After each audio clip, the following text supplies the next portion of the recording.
Kregon's Dark World presents The Darkest Corners of the Mind, Whispered Paradox, written by Toni, Lovely Bones, Galliano, Part 1, The Waitress.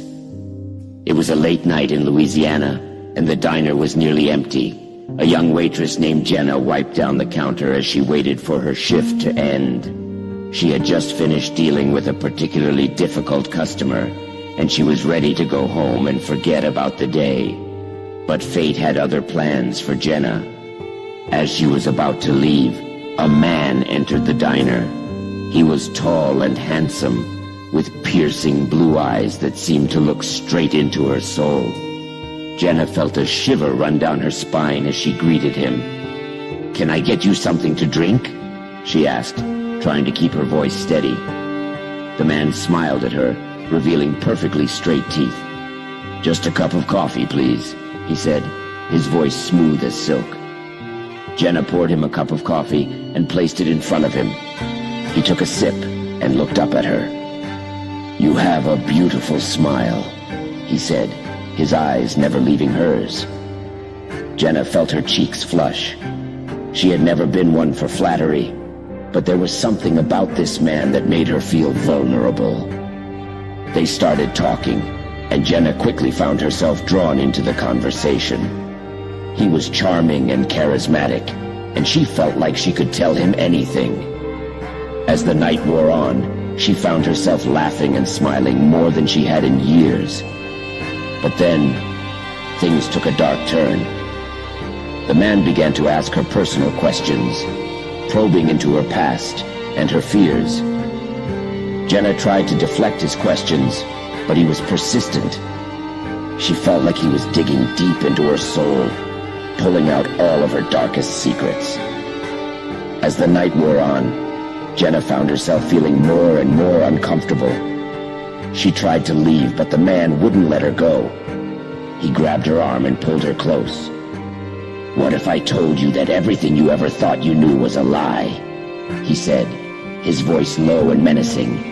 Jenna tried to pull away, but his grip was too strong. She felt a wave of fear wash over her as she realized that she was trapped. And then, without warning, the man let go. He stood up and walked out of the diner, leaving Jenna alone and shaking. As she walked home that night, Jenna couldn't shake the feeling that something had changed inside of her. She felt like she had been violated, like someone had reached inside her mind and twisted everything she thought she knew. But little did she know, this was only the beginning of her descent into the darkest corners of the mind. Part 2. The Patient. Jenna couldn't get Jacob out of her mind. Every waking moment was consumed with thoughts of him. She would spend hours staring at his file, reading through his notes, trying to figure out what made him tick. But it wasn't enough. She needed more. She needed to be close to him. So one night after everyone had gone to sleep, Jenna snuck into Jacob's room. He was lying on his bed, staring up at the ceiling. Jenna could feel his eyes on her as she approached him. "What are you doing here?" he asked, his voice cold and emotionless. Jenna didn't answer. She simply climbed onto the bed and straddled him, pinning him down with her weight. He struggled against her, but she was too strong. "What do you want?" he asked, his voice tinged with fear. Jenna leaned down and whispered in his ear, "I want you to make me feel alive." And then, with a sudden burst of violence, she plunged a knife into his chest. Blood spurted out, covering her hands and face. Jacob's eyes went wide with shock as he gasped for air. Jenna leaned in close, staring into his eyes. "If you die, and then you don't know you are dead, you would never know you were alive," she said, her voice low and menacing. And then, with a sickening gurgle, Jacob's body went limp.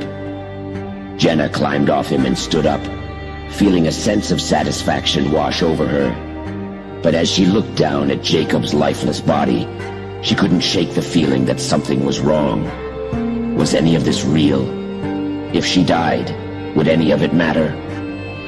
Jenna felt a wave of despair wash over her. She had descended into the darkest corners of the mind, and there was no coming back. Part 3. The Waitress Alone. Jenna sat alone in her dark bedroom, holding a gun in her trembling hand. She had been staring at it for hours, trying to work up the courage to do what needed to be done. It was a bleak night, and the moon was obscured by clouds. Jenna felt like the world was closing in around her, suffocating her with its darkness. If you die, and then you don't know you are dead, you would never know you were alive, she muttered to herself, trying to make sense of the world around her. But there was no sense to be made. Everything was meaningless, a never-ending cycle of pain and suffering. Jenna closed her eyes and took a deep breath. She could feel the weight of the gun in her hand, the cold metal pressing against her skin. She had nothing left to live for, nothing left to lose.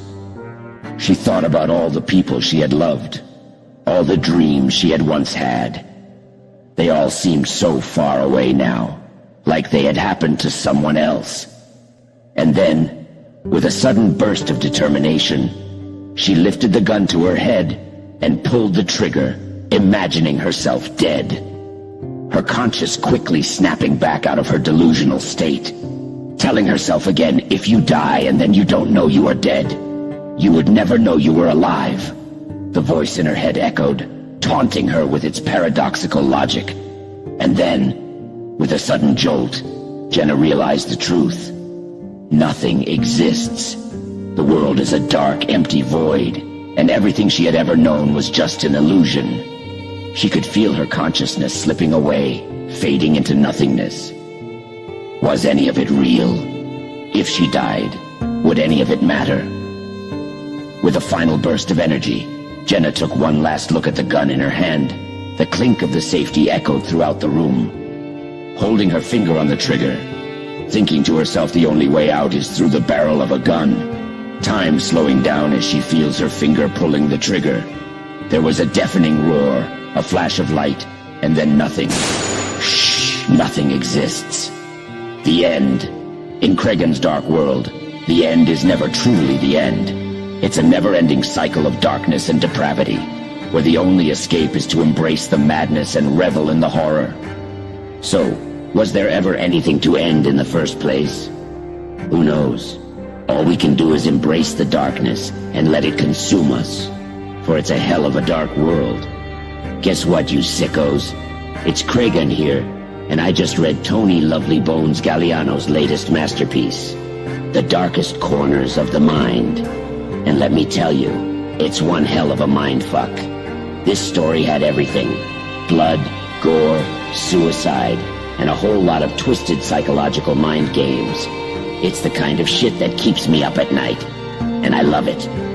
If you're like me, and you're always looking for something sick and twisted to sink your teeth into, then you need to like and subscribe to Kregon's Dark World channel. Trust me, you won't regret it. And if you're worried about the YouTube algorithm, don't be. We're all a bunch of sick fucks, and the algorithm knows it. Hell, I heard that they're even recommending snuff films now.